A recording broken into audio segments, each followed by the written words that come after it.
जो हीरोइन कैमरे पर अदाएं दिखाती थी, हुस्न की बिजलियां गिराती थी, आज वही हीरोइन हो गई हैं ग्लैमर वर्ल्ड से दूर। शैतान कहता है जो आखिरत में मान जाएंगे मैं उनका क्या करूंगा। वमन खल्फिम, मैं उनके लिए दुनिया इतनी खूबसूरत बना दूंगा कि न जन्नत के शौक रहेंगे न आखिरत का खौफ रहेगा। सा को अब आखिरत की फिक्र सताने लगी है।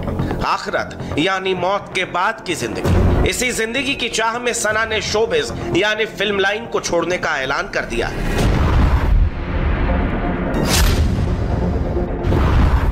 ये जिंदगी असल में मरने के बाद की जिंदगी को बेहतर बनाने के लिए है, और वो इसी सूरत में बेहतर होगी जब बंदा अपने पैदा करने वाले के हुक्म के मुताबिक जिंदगी गुजारे और सिर्फ दौलत और शोहरत को अपना मकसद न बनाए, बल्कि गुनाह की ज़िंदगी से बचकर इंसानियत की खिदमत करे।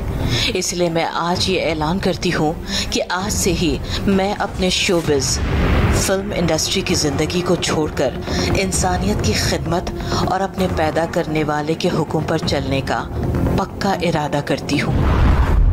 तमाम भाइयों और बहनों से दरख्वास्त है कि आप मेरे लिए दुआ फरमाएं कि अल्लाह ताला मेरी तौबा को कबूल फरमाए। आखिर में तमाम भाइयों और बहनों से दरख्वास्त है कि वो अब मुझे शोबिज़ के किसी काम के लिए दावत न दें। बहुत बहुत शुक्रिया। जब आप ये नमाजें छोड़ते हो या वक्त पे नहीं पढ़ते हो तो इससे क्या नुकसान होता है, और यही चीज़ अगर आप कर ले तो इससे यही चीज़ फ़ायदे में बदल जाती है।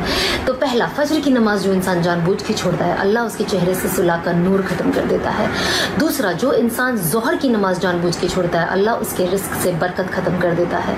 जो इंसान असर की नमाज जानबूझ के छोड़ता है, अल्लाह पाक उसके जिस्म को ताकत को सलब कर लेते हैं, वो हमेशा बीमार रहता है, बीमारियों में घिरा रहता है। अगर कोई मगरिब की नमाज जानबूझ के छोड़े तो उसे अपनी औलाद से कोई नफ़ा नहीं होता। अगर जो इंसान इशा की नमाज जानबूझ के छोड़े उसे राहत और सुकून वाली नींद कभी नहीं मिलती।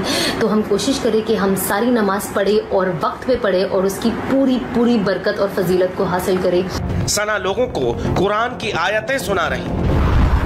बिस्मिल्लाहिर्रहमानिर्रहीम। अल्लाहुम्मा अदखिलहु अलैना बिल अमनी वल ईमानी वस्सलामती वल इस्लाम व रिज़वानिम मिनर रहमान वजीवारिम मिनश शैतान। इसका ये मतलब है कि या अल्लाह, ये आने वाला साल जो है हमें हम पे आपकी रहमत रखना और हमारी शैतान से हिफाजत करना, हमारे इस्लाम को मजबूत करना, हमारे ईमान को मजबूत करना। सना खान अपने बॉलीवुड में मैं जब फिल्मों में काम करती थी मुझे एहसास था कि ये काम ठीक नहीं। तो उसने कहा कि मैं उम्रा करने गई, मैंने वहाँ अल्लाह से रो रो के दुआ मांगी है, अल्लाह मुझे इस मुसीबत से निकाल दे। और वो रो रही थी टेलीफोन के ऊपर, ये उसके जज्बात थे। और उसने कहा अल्लाह की कसम इंशाअल्लाह कभी वापस उस फील्ड में नहीं जाऊंगी। देखो रसूलुल्लाह सल्लल्लाहु अलैहि वसल्लम ने फरमाया कि ईमान की हलावत वो शख्स चखेगा जो ईमान में आने के बाद ना उसे कुफ्र की ज़िंदगी से, गुनाहों की ज़िंदगी से इतनी नफ़रत हो जैसे किसी को आग में छलांग लगाने से नफ़रत होती है। कोई आग में जल रहा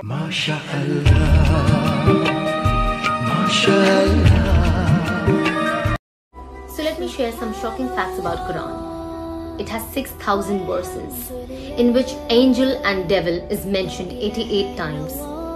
The word day is mentioned 365 times. The word month is mentioned 12 times.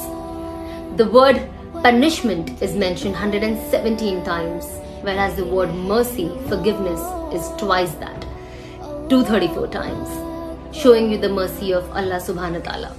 It was revealed over the course of 23 years by the man who couldn't read or write, Muhammad sallallahu alaihi wasallam. शैतान कहता है जो आखिरत में मान जाएंगे मैं उनका क्या करूँगा। वमन खल्फिम, मैं उनके लिए दुनिया इतनी खूबसूरत बना दूंगा कि न जन्नत के शौक रहेंगे न आखिरत का खौफ रहेगा।